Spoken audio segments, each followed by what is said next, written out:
Hola, mi nombre es Daniel Giraldo y les voy a explicar sobre la pregunta número 4 del taller de Físico-Química, la cual dice la siguiente. Se preparó una solución de glucosa a partir de 678 gramos de glucosa y 2 miligramos de agua. Determina el punto de ebullición y el punto de congelación de la solución. Entonces, para hallar el punto de ebullición tenemos lo siguiente, que el cambio en la temperatura de ebullición es igual a la constante de ebullición por la molaridad. Esto a su vez es que la temperatura de ebullición de la solución es igual a la temperatura de ebullición del disolvente puro más el cambio en la temperatura de ebullición, que sería esta. Entonces, podemos hallar estas dos de esa manera y para hallar la molaridad la hallamos así. Molaridad es igual a moles del soluto sobre kilogramos de disolvente, que el disolvente en este caso sería el agua. Entonces, ya que tenemos esos claros, vamos a hallar las moles de la glucosa y vamos a pasar gramos a kilogramos de agua. Entonces, comencemos con el agua. Entonces tenemos 2000 gramos de agua, vamos a pasarlas a kilogramos. Entonces un kilogramo de agua es igual a 1000 gramos. Entonces si hacemos esta división, esto me da 2 kilogramos de agua. Entonces, para hallar las moles de la glucosa, tenemos 678,0 gramos de glucosa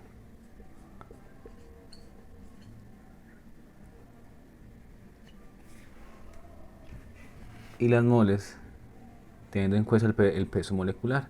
Entonces una mol de glucosa pesa 180,156 gramos. Entonces gramos con gramos se va y esto me da que la molaridad de la glucosa es igual a 3,763 mol C6H12O6, que sería glucosa. Entonces, ahora vamos a reemplazar moles de glucosa en la molaridad y kilogramos de glucosa, de agua en el disolvente. Entonces, ya tenemos que la molaridad es igual de la glucosa a 3,763 y al del agua son 2 kilogramos.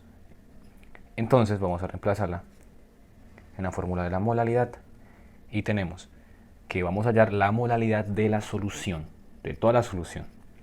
Entonces 3,763, que eso serían moles de glucosa sobre 2 kilogramos de agua, que sería el disolvente, que eso es lo que me dice la fórmula. Y esto, la molaridad del disolvente, o más bien de la solución, es igual a 1,8815. Entonces, teniendo en cuenta esto, ya podemos reemplazarla en las fórmulas que tenemos para ebullición y punto congelación. Entonces sería lo siguiente, que la molaridad de la solución es igual a 1,8815. Entonces, tenemos lo siguiente, que para hallar la temperatura de ebullición necesitamos hallar el cambio en la temperatura de ebullición primero. Entonces, como sabemos que esto sería la constante por la molaridad de la solución, entonces quedaría de la siguiente manera.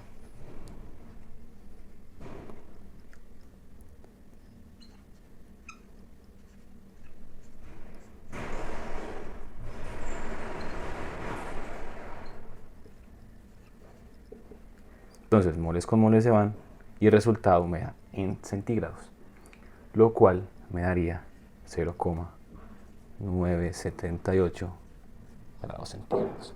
Entonces, ahora sí, vamos a hallar la temperatura del disolvente, o más bien la temperatura de ebullición de la solución.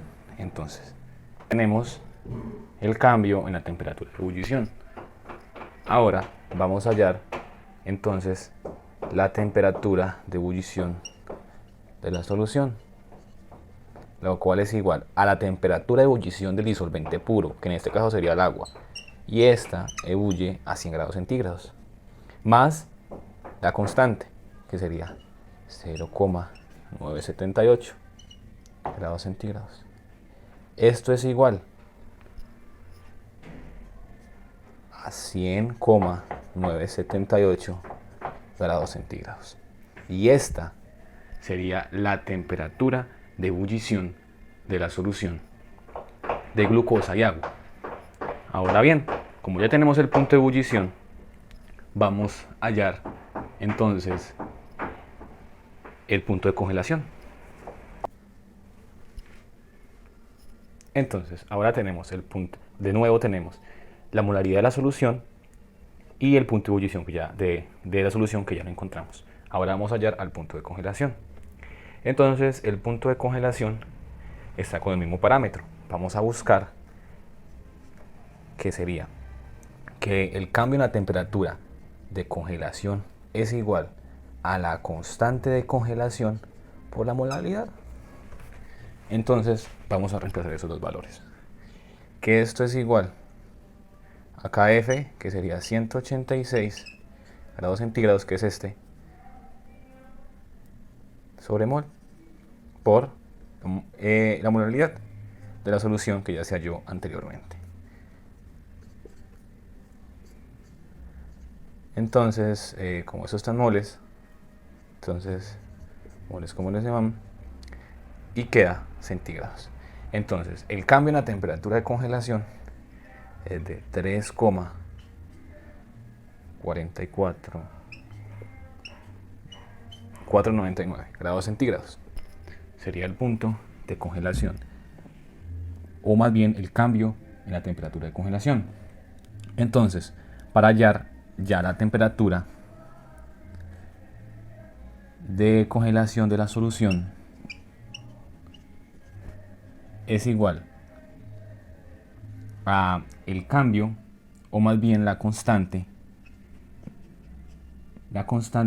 de congelación del disolvente puro, o la temperatura de congelación del disolvente puro, menos el cambio en la temperatura de congelación. Entonces, reemplazando estos valores, quedaría de la siguiente manera: temperatura de la solución. Entonces, el cambio, o más bien la temperatura de congelación del disolvente puro, son 0 grados centígrados, que sería la del agua cuando congela. Y esa constante ya la tenemos, que ese sería el cambio en la temperatura. Entonces, esta misma viene siendo 3.499, que esto es igual a menos 3,4. Esta sería la temperatura de congelación para la solución de glucosa y agua. Entonces tenemos la temperatura de ebullición y la temperatura de congelación. Como podemos ver, ambas son mucho más elevadas que la temperatura del disolvente puro, y esto quiere decir que se puede dar por la glucosa que se le aplicó al agua, la cual en cierto modo implica y no deja que estas dos soluciones pasen de un estado a otro. Entonces, por esa razón se necesita mucho más energía para que esto pase.